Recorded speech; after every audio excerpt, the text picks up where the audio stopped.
Hello दोस्तों, नमस्कार। दिन भर की बड़ी खबर में सबसे पहले आपको बताएंगे जहां कतर में फंसे भारत के 8 पूर्व नेवी अधिकारियों के फांसी को लेकर अभी का क्या अपडेट है। दोस्तों सबसे पहले आपको बताएंगे और भारत किस एंगल के थ्रू इनकी जानें बचा सकता है। दोस्तों सबसे पहले आपको बताएंगे, साथ ही साथ आपको खबर बताएंगे जहां भारत के 70 सैनिकों को किसी भी कीमत पर निकालेगा मालदीव का नया राष्ट्रपति मुइज्जो। नवनिर्वाचित राष्ट्रपति मोहम्मद मुइज्जो ने दिखाया अपना असली रंग। जी हाँ दोस्तों, भारतीय सैनिकों को छोड़ना होगा मालदीव। जी हाँ, और चीन पर उसने क्या बयान दिया है सबसे पहले आपको सुनवाएंगे। साथ ही साथ बताएंगे जहां लगभग 70 आतंकवादियों ने नेपाल सीमा के माध्यम से फर्जी पासपोर्ट के जरिए भारत में की है घुसपैठ। केंद्रीय सुरक्षा एजेंसियों का सबसे बड़ा शक। जी हाँ दोस्तों, साथ ही साथ आपको बताएंगे प्याज को लेकर सबसे बड़ी खबर। आंसू ला रहा है प्याज, बताएंगे क्या है पूरी बात। दोस्तों एक से एक खबर बताएंगे, बने रहेगा वीडियो के अंत तक। लेकिन खबरों में आगे बढ़ने से पहले अगर आप भी मानते हैं कि मोदी सरकार किसी भी कीमत पर इन 8 भारतीय पूर्व अधिकारियों को कतर में फांसी होने से बचा सकती है और मोदी है तो हर चीज मुमकिन है, तो इस वीडियो को भी कर दीजिए लाइक, चैनल कर दीजिए सब्सक्राइब, बेल आइकन दबाइए, साथ ही कमेंट बॉक्स में लिख दीजिएगा जय हिंद। जी हाँ दोस्तों, तो चलते हैं पहली और सबसे बड़ी खबर की तरफ, जहां नेवी ऑफिसर्स के लिए किसी भी हद तक जा सकती है मोदी सरकार। कतर ने कर दी बहुत बड़ी गलती। बता दें, कतर ना तो चीन पाकिस्तान है और ना ही कनाडा। चीन और पाकिस्तान के भारत के प्रति देश के पीछे क्षेत्रीय प्रभुत्व और सीमा की लड़ाई है। कनाडा की भारत से तकरार ताजी है और उसका कारण कनाडा की घरेलू राजनीति ज्यादा है। लेकिन इन देशों के मुकाबले कतर का मामला बहुत दिलचस्प और उतना ही पेचीदा है। कई बुनियादी जरूरतों को पूरा करने के लिए भारत पर निर्भर खाड़ी का ये छोटा सा देश भारत को चुनौती देना चाहता है। दुनिया के मुसलमानों के बीच नया मसीहा बनने की ख्वाहिश में यह देश अक्सर नए स्टंट करते देखा जा सकता है। दोस्तों नुपुर शर्मा मामले में खुराफाती सक्रियता दिखाकर यह देश भारत सरकार को एक बार तो बैकफुट पर ला चुका है। लेकिन भारतीय नौसेना के 8 पूर्व अफसरों को मौत की सजा सुनाकर कतर ने रॉन्ग नंबर डायल कर दिया है। जी हाँ, एक गलत नंबर डायल कर दिया है। कम से कम उसने यह फैसला सुनाने के लिए बहुत ही गलत समय चुना है। कम से कम 5 सीधे कारण दिखाई दे रहे हैं जिनके चलते मोदी सरकार इस मामले में आर पार की जंग छेड़ सकती है और कतर को हमेशा याद रखने वाला सबक दे सकती है। जी हाँ दोस्तों, पहला है सेना के सम्मान का मामला, दूसरा है प्रवासी भारतीयों का आत्मविश्वास दांव पर, तीसरा है चुनाव के चलते मोदी सरकार पर राजनीतिक दबाव, चौथा है विदेश नीति की साख का मामला और पांचवा और अंतिम है कतर की जुर्रत को काबू में रखना। जी हाँ, ये 5 सबसे बड़े पॉइंट है जिस पर भारत कभी भी कतर को अंतरराष्ट्रीय कोर्ट में घसीट सकता है। जी हाँ, और जिसका जवाब कतर को देने में भारी पड़ जाएगा। जी हाँ, यानी कि रिश्ते अगर खराब किए तो टूट जाएगी कतर की कमर। भारतीयों को फांसी की सजा कतर को हमेशा के लिए रुला देगी। जी हाँ दोस्तों अपने नागरिकों को छुड़ाने में हालांकि भारत कोई कसर नहीं छोड़ेगा। भारत पर्दे के पीछे से मामला सुलटाएगा। ऐसे में अब भारत के पास कूटनीतिक रास्ते ही बचे हुए हैं। यदि कतर भारतीयों को फांसी देगा तो इसका प्रभाव उसके ऊपर भी उल्टा पड़ने वाला है। इस मामले में अपनी मनमानी करने का परिणाम कतर को झेलना ही होगा और इस बात से कतर वाकिफ भी है कि भविष्य में इसके क्या परिणाम हो सकते हैं। जी हाँ, आपको बता दें कि भारत की वजह से ही कतर की इकोनॉमी चल रही है। अगर ऐसा होता है तो भारत के एक्शन के बाद अचानक से जमीन पर यानी यूं कह लें घुटनों पर आ जाएगी कतर की इकोनॉमी। अपना भारत कतर को व्यापारिक और कूटनीतिक तौर पर घेरेगा। कतर से नेचुरल गैस की खरीदारी जितनी भारत करता है, यदि दोनों के देशों के बीच डील में बाधा आती है तो कतर इसकी भरपाई नहीं कर पाएगा। हालांकि भारत अपनी जरूरत दूसरे देश से पूरा अवश्य कर लेगा, मगर इसका हर्जाना कतर की इकोनॉमी झेलेगी। दोस्तों ऐसे में सबसे पहले आपके मन में यह सवाल होगा कि भारत अब सबसे पहले क्या स्टेप लेने वाला है। तो आपको बता दें, सबसे पहले भारत तो कतर की न्यायिक प्रक्रिया के अनुरूप इस फैसले के खिलाफ वहां की बड़ी अदालतों में अपील कर सकता है। सनद रहे कि कतर से आया ये फैसला वहां की निचली अदालत का है, यानी कि अभी जो ये फैसला सुनाया गया है दोस्तों वो court of first instance of Qatar का है, यानी कि वहां की सबसे निचली अदालत का है। अब भारत उससे ऊपरी अदालत में जाकर के इस फैसले को चुनौती दे सकता है और वहां भी बात नहीं बनी तो आवश्यकता के अनुसार अंतरराष्ट्रीय कोर्ट भी जाने का विकल्प है भारत के साथ। लेकिन एक विकल्प जो भारत और कतर दोनों की मुश्किल आसान कर सकता है, मौत की सजा पाए 8 अफसरों को राहत दे सकता है और जिससे दोनों देशों के बीच कूटनीतिक संबंधों पर भी ज्यादा असर नहीं पड़ेगा। वो रास्ता है भारत और कतर के बीच साल 2015 में हुआ एक और समझौता। इस समझौते के तहत अगर भारत के किसी नागरिक को कतर में अथवा कतर के किसी नागरिक को भारत में सजा सुनाई जाती है तो ऐसे व्यक्तियों को उनके मुल्क प्रत्यर्पित किया जा सकता है, जहां वो अपनी बाकी सजा पूरी कर सके। बता दें कि 2015 में कतर के राष्ट्रीय अध्यक्ष तमीम बिन हमद अल थानी ने भारत का दौरा किया था। फिर 2016 में प्रधानमंत्री नरेंद्र मोदी कतर की यात्रा पर गए थे, जहां पर यह डील हुई थी। अब ऐसे में दोस्तों भारत के पास हर तरीके का हथियार है, लेकिन अब वो हथियार कतर पर डिपेंड करता है कि कतर किस हथियार से मानेगा। बहरहाल दोस्तों, अगर आप भी मानते हैं कि ये मोदी है और अपना नया भारत है, किसी भी कीमत पर इन अफसरों को फांसी नहीं होने वाली और भारत वाकई में इनको बचा लेगा, तो कमेंट में मोदी है तो मुमकिन है जरूर कहिएगा। और साथ ही साथ दोस्तों इस मुद्दे पर अपनी राय अवश्य दीजिएगा, लेकिन जितना ज्यादा आज हो सके इस वीडियो को शेयर जरूर करिएगा और इन्फॉर्मेशन अच्छी लगी हो तो वीडियो को लाइक भी जरूर कर दीजिएगा। चलते हैं, बढ़ते हैं अगली खबर की तरफ, जहां भारत के 70 सैनिकों को निकालेगा मालदीव। नवनिर्वाचित राष्ट्रपति मोहम्मद मुइज़ू ने दिखाया अपना असली रंग। जी हां, भारतीय सैनिकों को छोड़ना होगा मालदीव। नवनिर्वाचित राष्ट्रपति का सबसे बड़ा बयान। चीन पर भी उन्होंने बात कही है। बता दें, नवनिर्वाचित राष्ट्रपति मोहम्मद मुइज़ू का कहना है कि मालदीव पूरी तरह से स्वतंत्र होने का इरादा रखता है और वहां तैनात भारतीय सैनिकों को वहां से चले जाने के लिए कहेगा, क्योंकि नई दिल्ली और बीजिंग दोनों ही इस क्षेत्र में प्रभाव के लिए प्रतिस्पर्धा कर रहे हैं। चुनावी अभियान के दौरान मुइज़ू ने इब्राहिम सोली पर मालदीव के मामलों पर भारत को अनियंत्रित प्रभुत्व देने और भारतीय सैनिकों को वहां तैनात करने की अनुमति देकर देश की संप्रभुता को आत्मसमर्पण करने का आरोप लगाया था। हिंद महासागर द्वीप समूह के नवनिर्वाचित प्रमुख मुइज़ू ने ब्लूमबर्ग टीवी को दिए एक विस्तृत इंटरव्यू में कहा कि यहाँ भारतीय विदेशी सैन्य उपस्थिति होती है। उन्होंने कहा कि अगर सैनिक किसी अन्य देश के होते तो भी उनकी प्रतिक्रिया यही होती। भारतीय सैनिकों को लेकर दिए गए बयान पर उन्होंने आगे कहा कि इसका मतलब यह नहीं है कि मैं चीन या किसी अन्य देश को अपने सैन्य जवानों को यहाँ लाने की अनुमति दूंगा। लगभग 70 भारतीय सैन्य कर्मी नई दिल्ली के रडार स्टेशनों और निगरानी विमानों का रखरखाव करते हैं। भारतीय युद्धपोत मालदीव के विशेष आर्थिक क्षेत्र में गश्त करने में मदद करते हैं। मुइज़ू ने कहा कि उन्होंने पहले ही भारत सरकार के साथ सैन्य उपस्थिति हटाने पर बातचीत शुरू कर दी है। उन्होंने उन बातचीत को पहले से ही बहुत सफल बताया है। मुइज़ू ने कहा कि हम एक द्विपक्षीय संबंध चाहते हैं जो पारस्परिक रूप से फायदेमंद हो। उन्होंने कहा कि भारतीय सैनिकों की जगह दूसरे देशों के सैनिक भी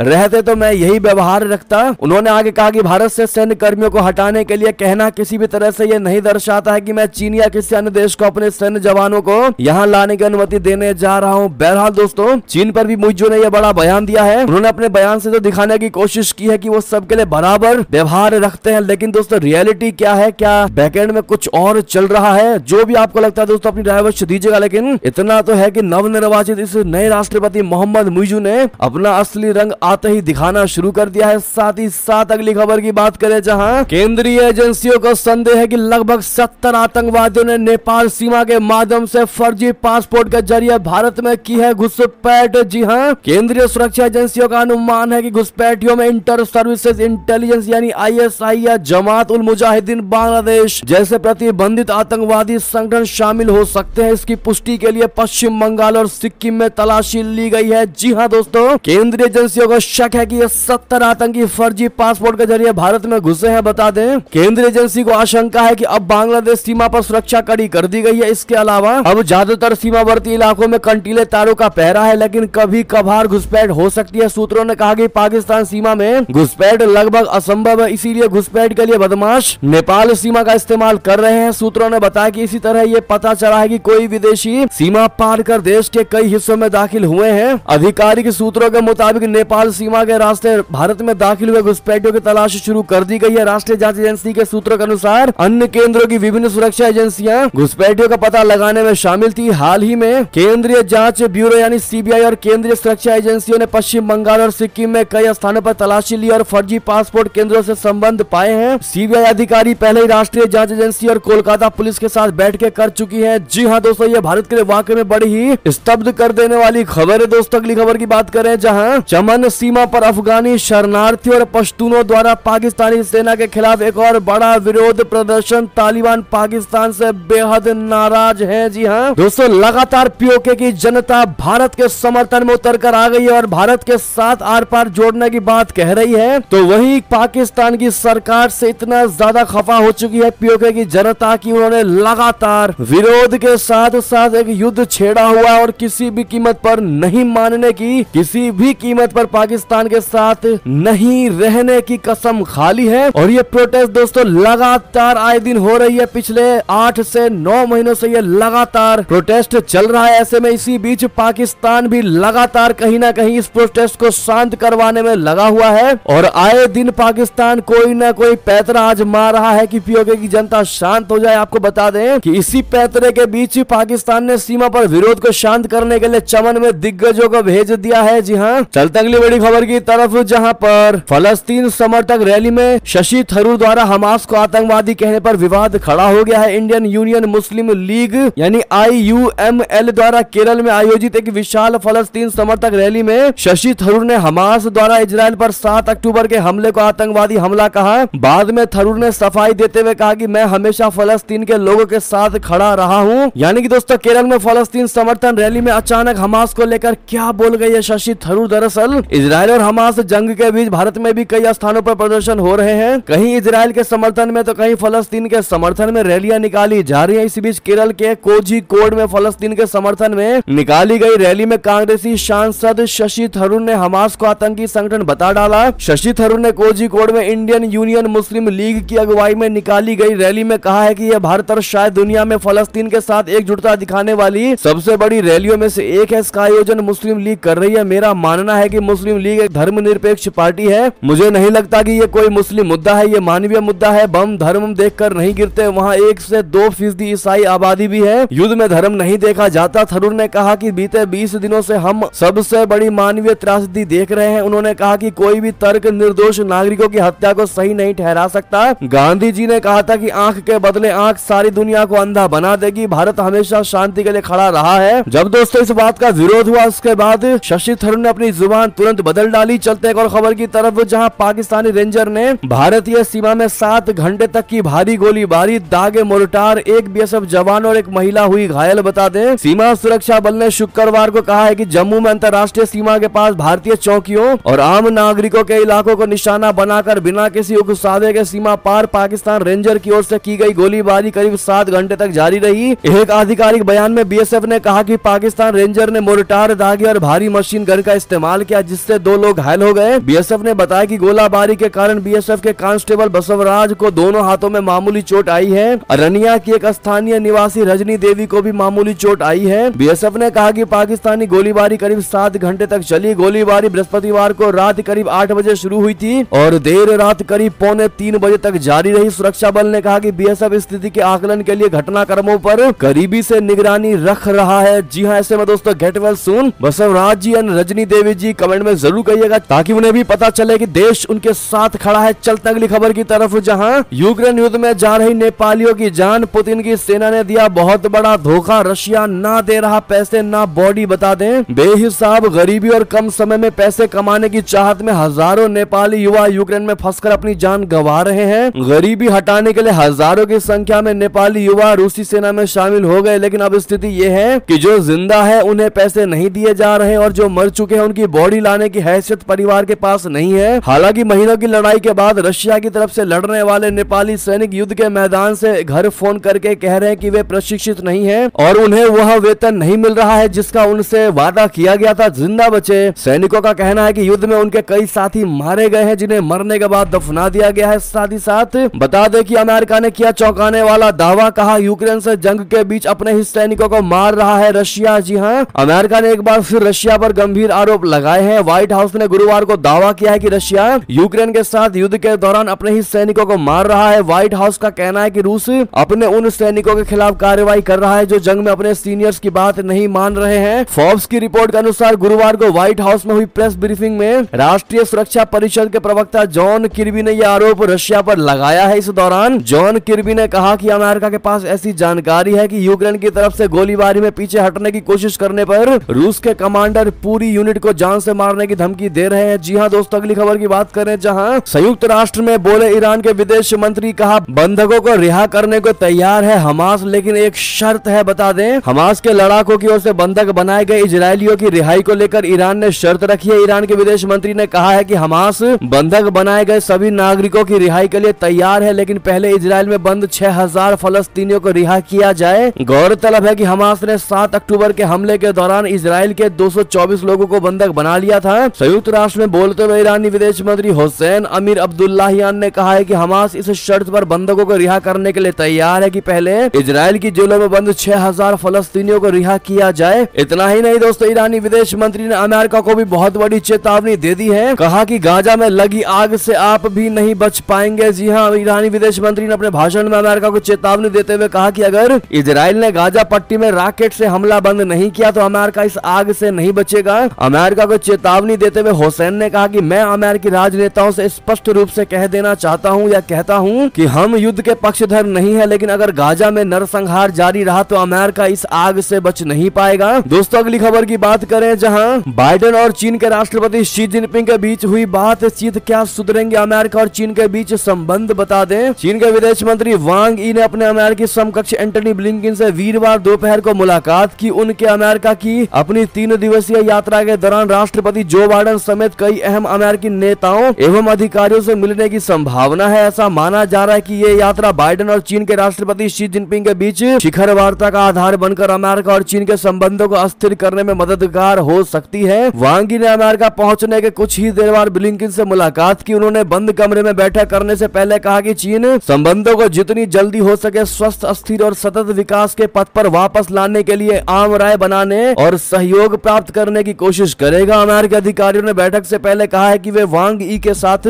समक्ष इस बात पर जोर देंगे कि अगर चीन एक प्रमुख जिम्मेदार अंतर्राष्ट्रीय खिलाड़ी बनना चाहता है तो वो वैश्विक मंच पर अपनी भूमिका बढ़ाए। अमेरिका यूक्रेन के खिलाफ युद्ध में रशिया को समर्थन देने और इजराइल हमास युद्ध को लेकर चुप्पी साधने के कारण चीन से निराश है। साथ ही साथ दोस्तों अगली खबर आपको बता दें, जहां इमरान खान को सता रहा है जेल में हत्या का डर, धीमा जहर दे मार सकते हैं। 2 बार हो चुकी है हत्या की कोशिश। बता दें पाकिस्तान के पूर्व प्रधानमंत्री इमरान खान का दावा है कि उन्हें जेल में ही मारने की कोशिश की जा सकती है। इस दावे के पक्ष में इमरान खान ने कहा कि उन्हें धीमा जहर दिया जा सकता है। इमरान खान का मानना है कि उनके साथ ऐसा इसलिए किया जा रहा क्योंकि उन्होंने देश छोड़ने से इनकार कर दिया है। सिफर मामले में जेल की सजा काट रहे पाकिस्तान के पूर्व प्रधानमंत्री इमरान खान ने कहा, चूंकि मैं अपना देश छोड़ने के लिए राजी नहीं हूं, इसलिए निश्चित रूप से उनके यानी पीटीआई की विरोधी पार्टी के नेता के लिए खतरा है। वे मेरे जेल में रहने के दौरान मुझे मारने का प्रयास करने की कोशिश करेंगे। मुझे धीमा जहर देने का प्रयास किया जा रहा है, यानी स्लो पॉइजन देने की कोशिश की जा रही है, ऐसा आरोप है दोस्तों इमरान खान का। साथ ही साथ आपको बता दें खबर, जहां अमेरिकी विमान से टकराते बचा चीनी विमान, वीडियो जारी कर भड़का अमेरिका। बता दें चीन अपनी हरकतों से बाज नहीं आ रहा है। ऐसे में अमेरिका और बीजिंग के बीच तनाव एक बार फिर बढ़ गया है। दरअसल अमेरिका ने दावा किया है कि चीन ने दक्षिण चीन सागर में रूटीन ऑपरेशन कर रहे अमेरिकी वायुसेना के B-52 विमान को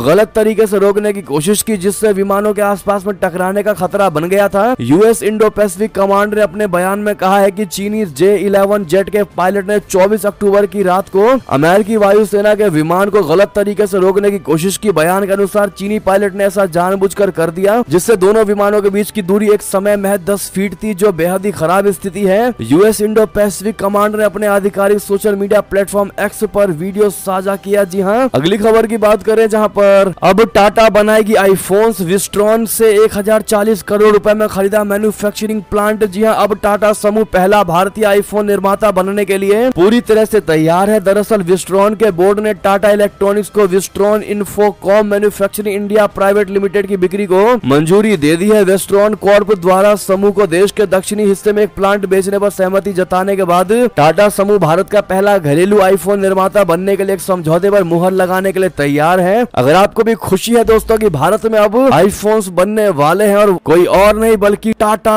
के नेतृत्व में बनेगा यह आईफोन, तो कमेंट में अपनी राय अवश्य दीजिएगा। साथ ही साथ अगली खबर की बात करें, जहां डोमेस्टिक खबर की ओर चलते हैं। मोदी के लिफाफे में 21 रुपए की बात पूरी तरीके से अफवाह, प्रियंका गांधी ने बनाई मनगढ़ंत कहानी। जी हाँ दोस्तों, ऐसा हम नहीं बल्कि लिफाफा विवाद पर उस मंदिर के पुजारी का सबसे बड़ा बयान आया है, जो हम आपको सबसे पहले बता रहे हैं। भीलवाड़ा स्थित श्री देव नारायण मंदिर के पुजारी ने शुक्रवार को एक बयान में कहा है कि प्रधानमंत्री नरेंद्र मोदी जी द्वारा मंदिर की दान पेटी में डाले गए उस लिफाफे के बारे में उन्होंने कोई वक्तव्य नहीं दिया था, जिसमें कथित तौर पर 21 रुपए निकले थे। उन्होंने कांग्रेस महासचिव प्रियंका गांधी वाड्रा पर लिफाफे को लेकर मनगढ़ंत कहानी बनाने का भी आरोप लगाया। मंदिर के पुजारी हेमराज पोसवाल ने शुक्रवार को एक बयान जारी कर कहा कि उन्होंने प्रधानमंत्री मोदी द्वारा लिफाफे डाले जाने के बारे में कोई वक्तव्य दिया ही नहीं। आपको बता दें, चुनाव आयोग ने प्रधानमंत्री मोदी की मंदिर दर्शन यात्रा से संबंधित लिफाफा टिप्पणी को लेकर बृहस्पतिवार को प्रियंका गांधी को कारण बताओ नोटिस भेजा था। पुजारी पोसवाल के बयान के अनुसार रंजिश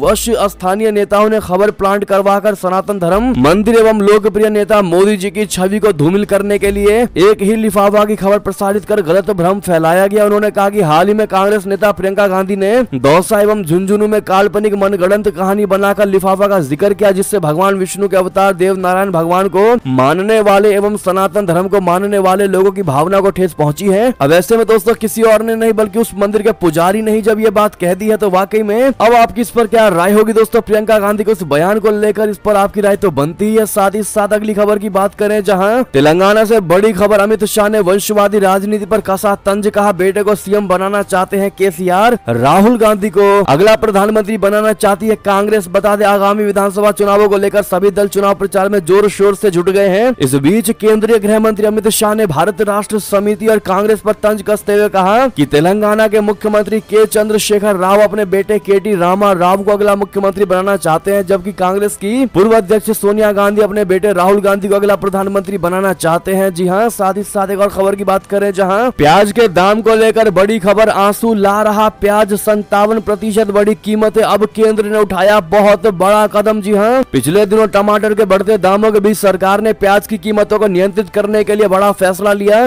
जिसके तहत प्याज के एक्सपोर्ट पर प्रतिबंध लगा दिया गया था, आप सभी को याद होगा। लेकिन अब एक बार फिर से इसकी कीमतें आसमान छू रही हैं। अब तक प्याज के दाम में 57% की वृद्धि दर्ज की गई है। वहीं दूसरी ओर अब केंद्र सरकार ने बड़ा फैसला लिया है। दरअसल केंद्र ने उपभोक्ताओं को राहत देने के लिए शुक्रवार को खुदरा बाजारों में 25 रुपए प्रति किलोग्राम की रियायती दर पर बफर प्याज की बिक्री बढ़ाने का फैसला किया है। पिछले दिनों टमाटर के बढ़ते दामों के बीच सरकार ने प्याज की कीमतों को नियंत्रित करने के लिए, कंट्रोल करने के लिए बड़ा फैसला लिया था, जिसके तहत प्याज के एक्सपोर्ट पर प्रतिबंध लगा दिया गया था। लेकिन अब एक बार फिर से इसकी कीमतें आसमान छू रही है। अब तक प्याज के दाम में 57% की वृद्धि दर्ज की गई है। वहीं दूसरी ओर अब केंद्र सरकार ने बड़ा फैसला लिया है। दरअसल केंद्र ने उपभोक्ताओं को राहत देने के लिए शुक्रवार को खुदरा बाजारों में 25 रुपए प्रति किलोग्राम की रियायती दर पर बफर प्याज की बिक्री बढ़ाने का फैसला किया है। बहरहाल दोस्तों, आप लोग किस शहर से इस वीडियो को देख रहे हैं और आपको यहाँ पर प्याज के क्या रेट चल रहा है दोस्तों, कमेंट में लिखकर अवश्य बताइएगा शहर के नाम के साथ में। देखते हैं कहाँ पर क्या रेट है। बहरहाल ये तभी की सारी बड़ी खबरें, आपको हमारी खबर कैसी लगी?